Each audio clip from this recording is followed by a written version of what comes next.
Right now, there is a power vortex, kind of like a power cyclone, over Eastern Europe.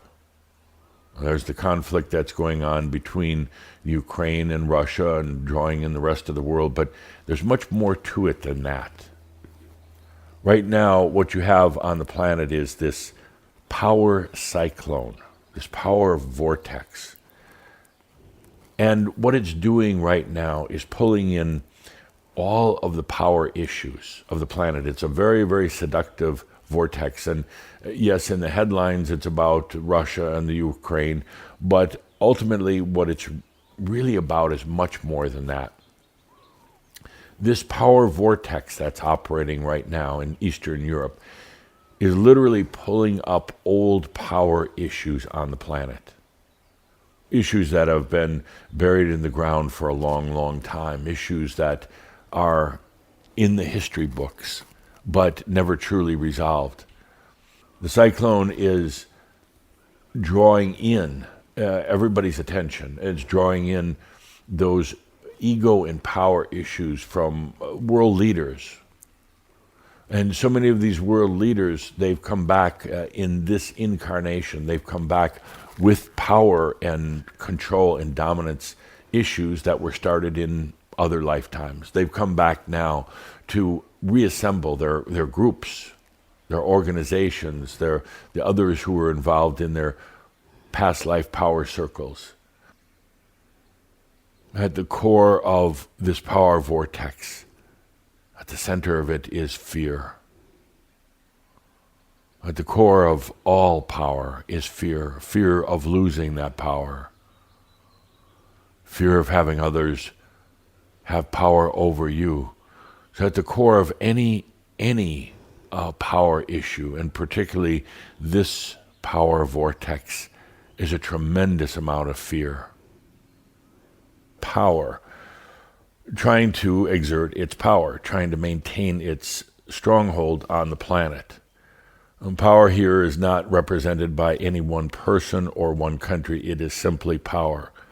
Power, of course, as you know it, is an illusion. But power stems from the belief that energy or other things are outside of you, and that you have to take it from somewhere else or protect what you already have. And of course, as you, Chamber, know, that is simply not true. All the energy is yours. There is no need to amass power, nor wealth, nor even defend what you do have, because it is inherently yours. It is your right to your own energy, and ultimately then your responsibility to let that energy serve you. Power is trying to hold on to the power. It can feel that it is losing its grip. It can feel that there's a change, or at least a great potential on this planet to move away from the power bases, whether it's religions or governments or corporations. And therefore, it brings power to the center and the forefront right now. And it's being played out through individuals and through countries. But understand, at the core, what lies underneath is simply what I would call the last hurrah of power. It is trying to hold on to what it has and continue on with power. Do humans want to continue on with it? With the old power games, and usually also involves war, or are they ready to bring this to an end? This could be an end to the power games that the planet has known for so very long, people simply not tolerating it. There are some important things to understand in what's taking place. Now, I'm going to use names and I'm going to refer to countries, but ultimately, please understand that it is about power.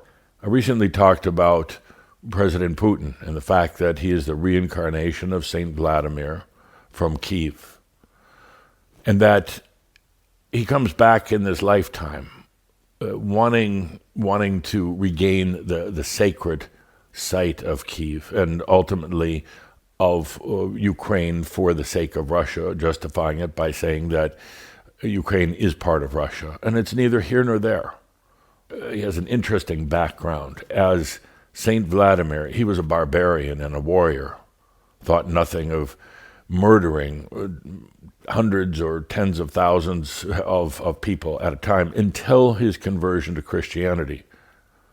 The conversion to Christianity was political in part, but ultimately it touched his soul and his heart. Then, in the baptism of the entire city of Kiev and ultimately of many, many throughout the lands, he became known as a saint. Doesn't mean in the eyes of God or anybody else, but in the eyes of people. He received his sainthood.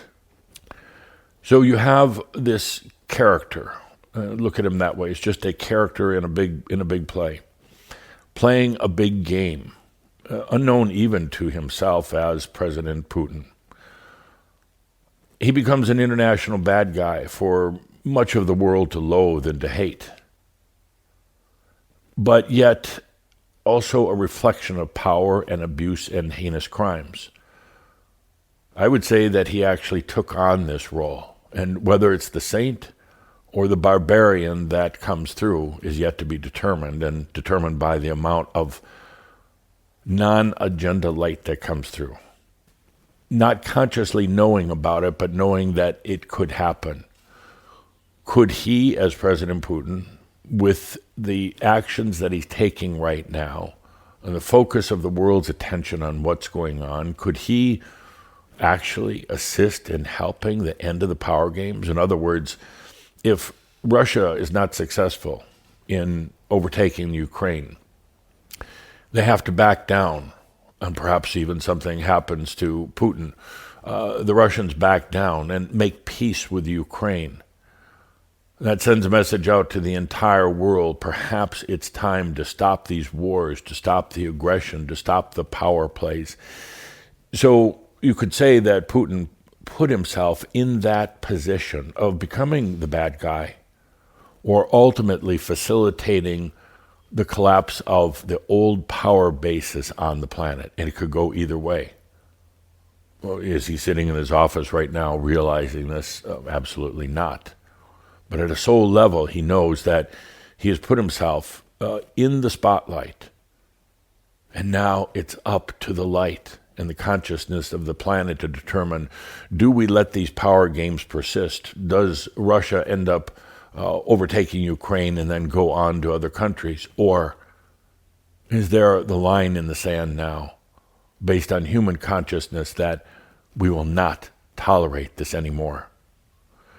So you see, in a very interesting twist on the plot, Putin could actually become the hero in this, knowing that he's putting himself in the position to potentially be defeated, to potentially go out of power and therefore ring the bell across the planet for the end of power and hopefully the end of war. Because, you see, if this doesn't work for Putin, then many other countries and dictatorships and aggressive leaders, those wanting to take over other people and other countries, will realize that their game is up, that it simply won't work. Whether it's caused by overall general public reaction, whether it's caused by corporations and government squeezing the funds and doing things to cut off the trade and therefore harm the economies of this country, perhaps it will send out such a big signal to any other nation, to any other power source, that this simply won't be tolerated. This could trickle down to corporations, to oil companies, to armies, to other countries all around the world, the end of power as it's been known. So you see, there's a beautiful but yet dangerous game being played right now. And it's Putin either continuing as Vladimir the Barbarian or Vladimir the Saint. And again, you can't point fingers at him. He's simply playing a role in all this. The world is at an important crossroad. Putin is playing his role. Zelensky is playing his role as well. And that's not to say either good or bad, but he's playing his role coming from a non-power, non-political, non-military side. The world is watching to see if he can inspire his people and the world in this rebellion against power. Can he win? Or is winning even a word that should be used in this? Is it simply the shift in consciousness, the rebellion against power? Zelensky comes in playing this role, and can he then, with the world focus on him and the potential that Ukraine is not overtaken by Russia, can he resist the power temptations as well? As many of you know, that it's one thing to talk about power when you don't have it, and it's totally a different thing when you do have it. So we have these dynamics going on. It's a huge stage, a huge theatrical event that's taking place on the planet with either potentially sad consequences or potentially the end of the old power. That is why it is time right now for your light, without agenda, without getting into the conspiracies, without taking sides, whether it's Russian or Ukrainian, without taking sides whatsoever, and without burying your head in the sand and saying you just don't want to listen to any of the news going on. This is why you're here. There is the potential right now for power, as this planet has known it for so very long, to come to an end. But it's at a very fragile, at a very delicate point, and it could tip one way or the other. It could tip back into more power games and ultimately more wars and more chaos on the planet for a time to come, until a new occasion, a new point of separation is reached, like we're at right now. We've come a long way together over these years, since the times of Tobias and now in the work we're doing, and we've come to this place of shining our light, being on the park bench. We've come to the culmination of so many of the years of teachings and sharing and tears and laughter. We come for the true work and the passion that you're here to do. You chose this time. You chose this time of machines. You chose this time of changes as well as turbulence on the planet. You chose to be here. You chose to be here to share your consciousness. I call it the light, but it's your consciousness. It's time for the world to move to a new level of consciousness. And it simply can't be done through ascended masters or aliens, if you want to go that route, or any other beings. It has to be done through the humans, through you. If ever there was a time that we've been together over these years, a time to not get into duality, not get sucked into the sexual energy virus, not to get sucked into any of the other dynamics that are playing out right now, and in particular the power dynamics, this is the time. This is the time when the planet needs it. This is the time for you to come out and shine the light without agenda. Without agenda. We're not talking about winning or losing. It's simply shining a light so the world can see the greater potentials that they have. You don't have to focus on the news every day. You don't have to immerse yourself deeply into it, but at least to know what's going on. It's not about hiding your head in the sand. You've done that in the past, and ultimately it hurts. Ultimately it hurts physically and emotionally, because you know right now you have something to offer the planet. You know it's being called for.